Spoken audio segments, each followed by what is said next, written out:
ओम शांति। आज शिव बाबा की 6 मई के साकार महावाक्य। आज की मुरली में बाबा ने सिद्धि स्वरूप बनने के लिए ये मेथड अपनाया है। बाबा ने आज सारी मुरली में ज्ञान और भक्ति के कॉन्ट्रास्ट को समझाते हुए भक्ति में छिपे हुए गुह्य राजों को बाबा स्पष्ट करते हैं और साथ साथ बाबा हर बच्चे को ज्ञान और योग में परिपक्व बना रहे हैं, क्योंकि जब तक पहले की मान्यताओं को जो बुद्धि में बैठी हुई हैं वो क्लियर नहीं होती हैं, तब तक ज्ञान और योग में स्पष्टता नहीं आती है। और साथ साथ बाबा कहे कि बच्चे संतुष्ट रहने की विधि, प्रवृत्ति में रहते हुए संतुष्ट रहने की विधि को प्राप्त करने के लिए कौन सा मेथड अपनाओ। तो बाबा कहते हैं कि बच्चे जितना न्यारे होते हैं उतना खुद के, बाबा के और प्रवृत्ति में जिनके साथ संबंध संपर्क में आते हैं उन सब के प्यारे बन सकते हैं, अर्थात सभी को संतुष्ट कर सकते हैं। तो सुनते हैं बाबा के विधि के समाये हुए महावाक्य। बाबा कहे, मीठे बच्चे याद में रहने की मेहनत करो तो पावन बनते जाएंगे। अभी बाप तुम्हें पढ़ा रहे हैं, फिर साथ में ले जाएंगे। यह गीत बाबा का आज का मुरली का गीत है। मरना तेरी गली में, जीना तेरी गली में। ये भक्ति में हम आत्माएं बाबा के लिए गाते थे। बाबा कहे, ये गीत तो भक्ति मार्ग के बने हुए हैं। जो भी दुनिया में सामग्री है, जप तप पूजा पाठ, यह सब है भक्ति मार्ग। राजयोग सीखना यह है पढ़ाई। पढ़ाई एक जगह स्कूल में पढ़ी जाती है। भक्ति में तो दर दर धक्के खाते हैं। पढ़ाई माना पढ़ाई, तो पढ़ाई पूरी रीति पढ़नी चाहिए। बच्चे जानते हैं हम स्टूडेंट हैं। ज्ञान और भक्ति में फर्क क्या?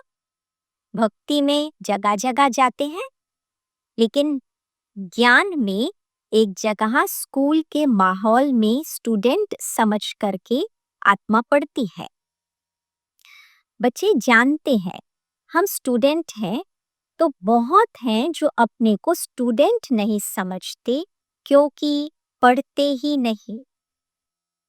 न बाप को बाप समझते हैं, न शिव बाबा को सदगति दाता समझते हैं। तो जो परमात्मा शिव बाबा ब्रह्मा के तन में बैठकर मुझ आत्मा को पढ़ा रहे हैं, वो कौन है? वो सर्व के सदगति दाता है। ऐसे भी हैं बुद्धि में कुछ भी बैठता ही नहीं, राजधानी स्थापन होती है, उसमें सभी प्रकार के होते हैं। बाबा आए ही है पतितों को पावन बनाने। तो क्या मैं आत्मा इस पढ़ाई से फील करती हूँ कि मैं आत्मा इस पढ़ाई से पावन बन रही हूँ? मेरे अंदर का पतितपना दिनों दिन समाप्त हो रहा है। बाप को बुलाते ही हैं, हे पतित पावन आओ। अब बाबा कहते हैं पावन बनो। कैसे? बाप को याद करो। हर एक को पैगाम देना है बाप का। यह भी तुम बच्चे ही जानते हो। अब पतित पावन बाप कहते हैं मुझे याद करो, तो तुम पतित से पावन बन जाएंगे। बच्चे, याद में ही मेहनत है। बहुत थोड़े हैं जो याद में रहते हैं। अभी बाबा आए हैं तुम बच्चों को ले जाने।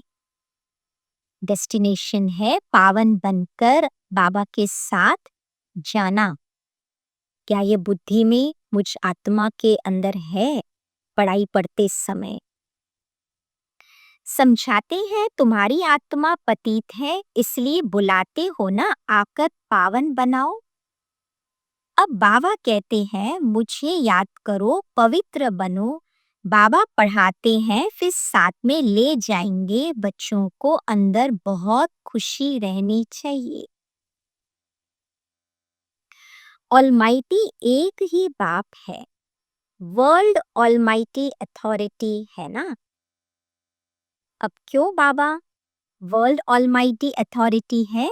क्योंकि बाबा ज्ञान का सागर है। बाबा के पास सत्य ज्ञान की अथॉरिटी है।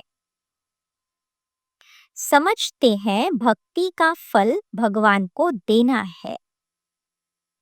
भक्त भक्ति करते हैं भगवान से मिलने के लिए।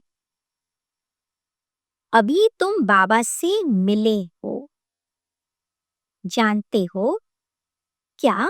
क्या जानते हो भगवान से मिलते हुए? वह निराकार बाप जब शरीर धारण करे तभी अपना परिचय दे कि मैं तुम्हारा बाप हूँ। ब्रह्मा की बढ़ाई तब है जब बाप आकर के प्रवेश करते हैं, नहीं तो यह धंधा करता था। इनको भी थोड़ी पता था कि मेरे में भगवान आएंगे। एक घड़ी पहले भी ब्रह्मा बाबा को पता नहीं था, न वो खुद को जानते थे। बाबा ने प्रवेश कर समझाया है कि कैसे मैंने इनमें प्रवेश किया है। ये बीच वाला दलाल ब्रह्मा खुद कुछ भी नहीं जानते थे दादा लेखराज के रूप में। इसलिए शिव बाबा को कहा जाता है स्वयंभू। वे स्वयं इस भूतल पर आकर के साकार माध्यम के द्वारा अपनी पहचान खुद बैठ करके देते हैं। मैं आत्मा उनसे सुन रही हूँ जो स्वयं अपना परिचय दे रहे हैं। उनके सन्मुख बैठी हूँ। कैसे इनको दिखाया मेरा सो तुम्हारा, तुम्हारा सो मेरा। देख लो। अब जैसे ब्रह्मा को दिखाया, बाबा कहे वैसे तुम आत्मा को भी दिखाया, मेरा सो तुम्हारा, तुम्हारा सो मेरा।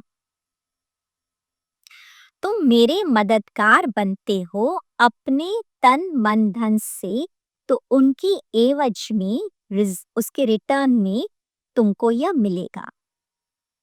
तो बाबा कहते हैं मैं साधारण तन में प्रवेश करता हूँ जो अपने जन्मों को नहीं जानते हैं।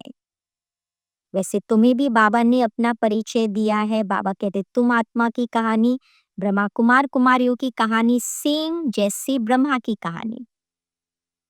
तो तुम्हें भी तुम्हारे जन्मों का ज्ञान नहीं है, अब बाबा तुमको बता रहे हैं।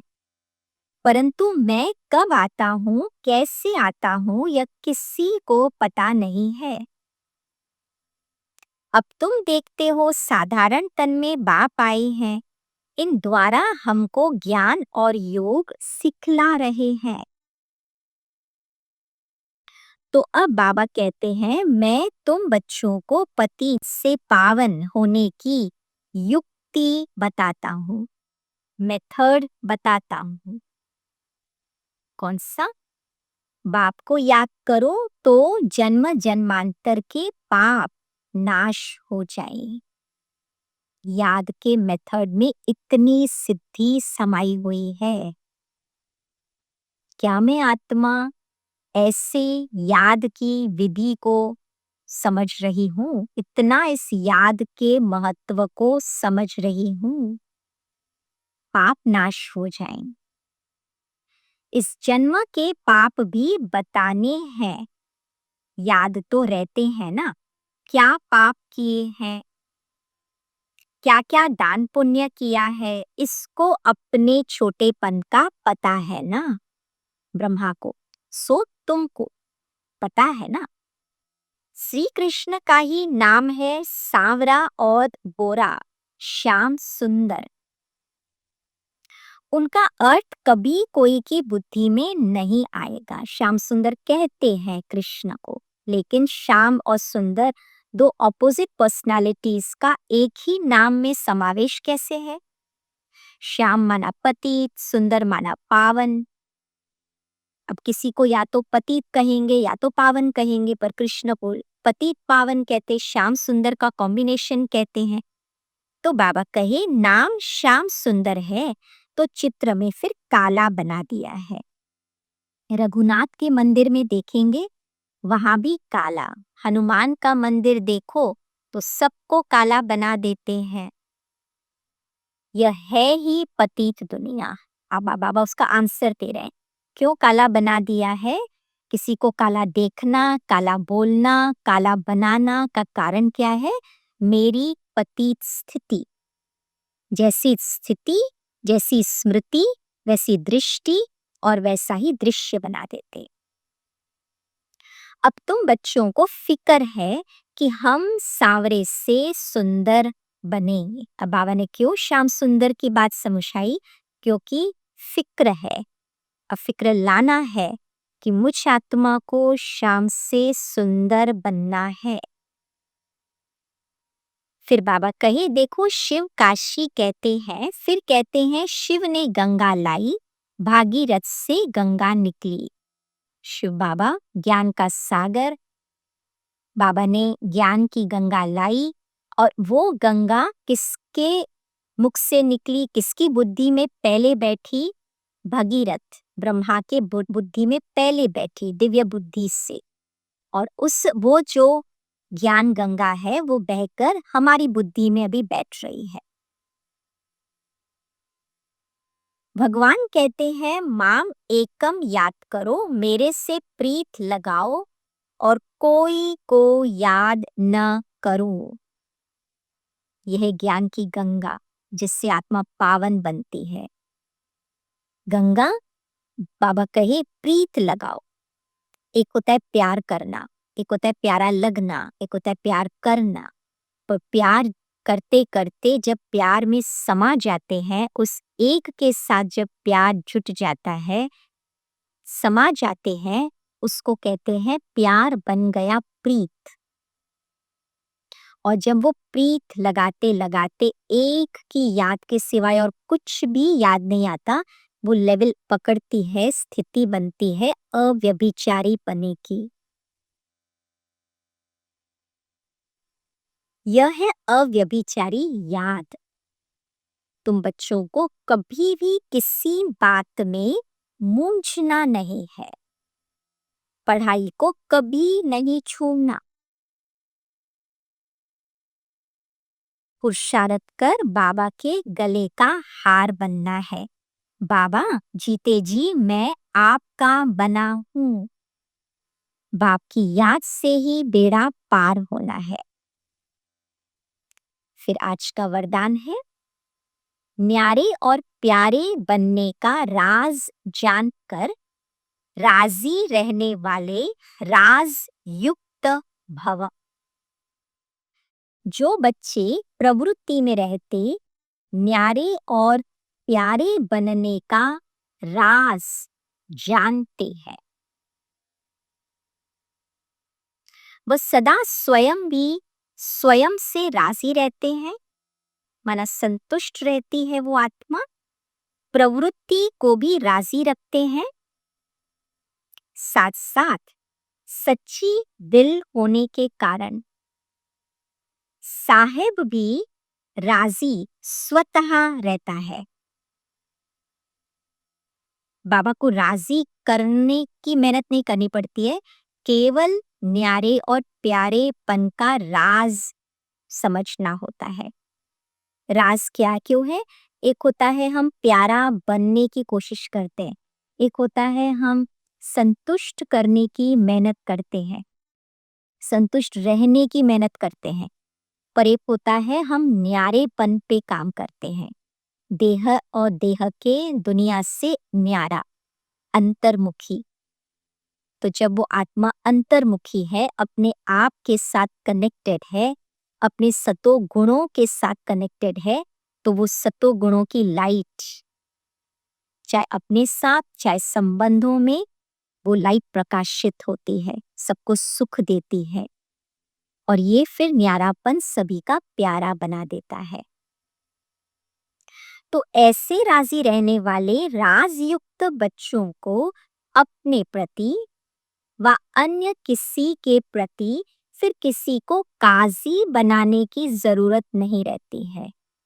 काजी माना एडवाइजर, किसी से एडवाइस लेना या किसी से बात पूछना कि आपको क्या लगता है मुझे क्या करना चाहिए, आप मेरे लिए निर्णय लीजिए, आप मुझे निर्णय दीजिए।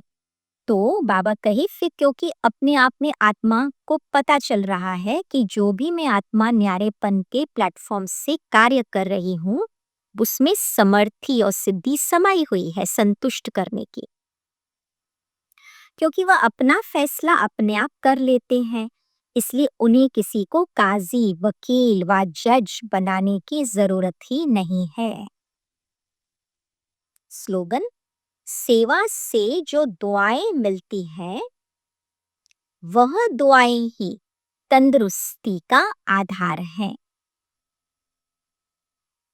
दादी जानकी जी से पूछा गया कि दादी आपके अच्छे हेल्थ का, आपने इतनी लंबी आयु आप व्यतीत कर रहे, एंड में दादी से पूछते थे तो दादी कहती है मैं तो सबके दुआओं से चल रही हूँ। तो दुआएं शुरू शुरू में दादी ने नर्स का रोल प्ले किया, बाबा ने उनको नर्स का रोल दिया था। बूढ़ी बूढ़ी माताएं जो तबीयत ठीक नहीं होती थी तो दादी उनकी सेवा में व्यतीत करती थी अपना समय।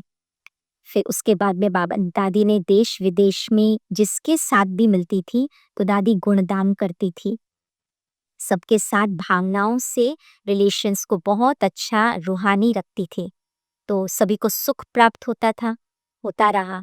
तो उस एक एक संपर्क से दादी ने दुआएं जमा की और ये था दादी के तंदुरुस्ती का आधार।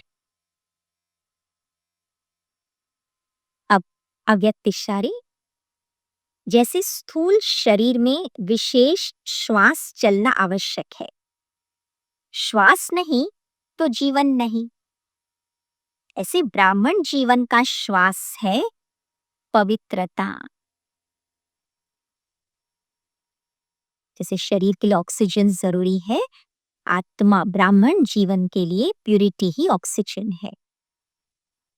21 जन्मों की प्रारब्ध का आधार पवित्रता है, आत्मा और परमात्मा के मिलन का आधार पवित्र बुद्धि है। संगम युगी प्राप्तियों का आधार और भविष्य में पूज्य पद पाने का आधार पवित्रता है। इसलिए पवित्रता की पर्सनालिटी को वरदान रूप में धारण करो। बाबा ने संगम युग पर मुझ आत्मा को प्यूरिटी ब्लेसिंग में, वरदान में दी है। बाबा कहे इस वरदान को धारण कर, क्योंकि यही तुम्हारे आदि मध्य अंत का आधार है। तो चले आज सारा दिन बाबा की मुरली का मेन एसेंस सुनते हुए अब मुझे क्या करना है।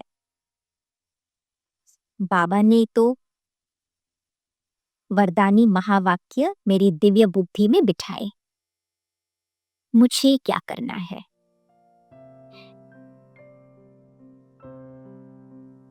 ज्ञान और भक्ति की स्पष्टता लाते हुए अटेंशन देंगे एक तो बाबा के साथ प्यार को प्रीत में कन्वर्ट करें, डीप लव फॉर बाबा संबंधों के आधार पर, और देखें कैसे वो याद अव्यभिचारी रूप लेती जा रही है।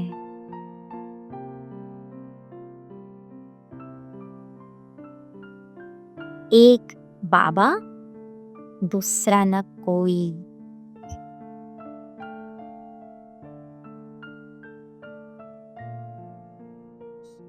और दूसरा अटेंशन रखेंगे, प्रवृत्ति में रहते न्यारापन, अंदर से डिटैच अवस्था,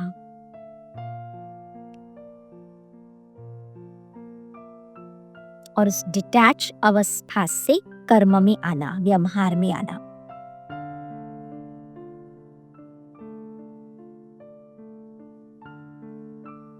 साक्षी होकर के चेक करते रहेंगे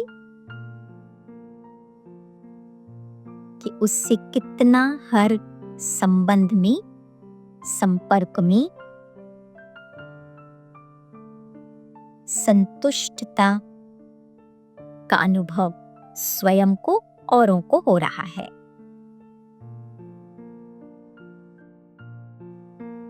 ओम शांति। Thank you Baba.